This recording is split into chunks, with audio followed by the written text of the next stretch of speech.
Hi, I'm Dinah. I'm 19, and today I will tell you my story. It all started wonderfully. My friends, Jane, Pete, Jacob, and I went camping, as we often do. We always choose different places to camp. This time, we left the car in the parking lot at the campground, and decided to go deep into the forest, away from people. After 3 hours of hiking, we came across a beautiful meadow near the river, and we set up camp. We were delighted with the place we had found. It seemed completely wild and secluded. We swam, sunbathed, sang songs, threw a ball around, and ate the most delicious food cooked over the fire. The next day, I was the first to wake up, and I decided to take a walk in the woods and collect firewood. I still remember the especially fresh and beautiful nature that morning. I even closed my eyes to enjoy it better, when suddenly my left leg fell into a small hole in the ground. At that moment, it was as if hundreds of needles struck me at once.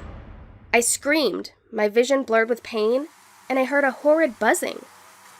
I had fallen straight into a hive of ground wasps. Limping, I ran away as fast as I could. Everyone in the camp woke up and rushed to me.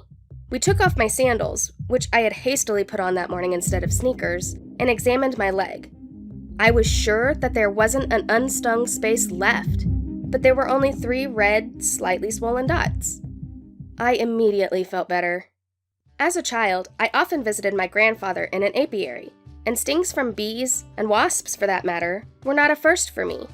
I did not need any medical assistance, and was sure that the pain and itching from 3 bites would go away by themselves. A couple of hours passed. The sun was already baking. We sat and cheerfully discussed my unsuccessful walk. The pain and itching in the bitten leg did not go away, but I did not want to disturb the guys, and was silent about it. Suddenly, I felt sick, and my head ached terribly. I tried to get up, but then fell down. "Yeah, you're burning up," cried Chris. I began nervously removing the damp hair from my face, as the guys made a piercing moan as if on command. There were huge red spots on my neck and all over my body. On top of that, new, frightening symptoms began to appear with lightning speed. I had a chill, my eyes became inflamed and reddened, and the swelling from my neck spread to my face. It became clear that we had no time to waste. I had no signal on my phone, which meant that I had to get out of the forest on my own as soon as possible. I couldn't go by myself. My friends took me by the arms and dragged me. I must have passed out almost immediately. When I came to, I was lying beside a tree all alone. I tried to sit up, but the forest, river, and sky swirled before my eyes in an endless circle. It was difficult for me to breathe, and I did not understand anything. I said, "Chris, Jacob, where are you?" But I didn't know if anyone could hear me, because I myself couldn't hear my own voice. I don't know how much time passed before I realized that I no longer have the strength to endure this pain. I decided to give up and stay on the ground, waiting for the end. I felt life leaving me, and then I flew. That's all. It will be easier now, I thought. But the pain did not pass. It became stronger. The sun began to burn hotter, and I felt that I was no longer floating in the air, but was lying on something solid. I heard voices, and some liquid poured into my mouth. Then they began to smear me with something, first my leg, then my whole body. I could not make out anything. It seemed to me that I had become one big swollen thing. What happened after that, I don't remember.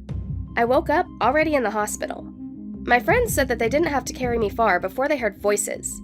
They ran to the sounds, and Chris remained nearby, but near the river so that the others could immediately notice us. Fortunately for us, a fishing boat floated past. One of the fishermen was allergic to insect bites, and in his first aid kit, there were medicines for an allergic reaction to a bite. This saved my life. Don't think that we are done with camping after what happened. Now, we just plan our trips more carefully, and are ready for various unforeseen situations. Always bring along allergy remedies, even if you know that you don't have one.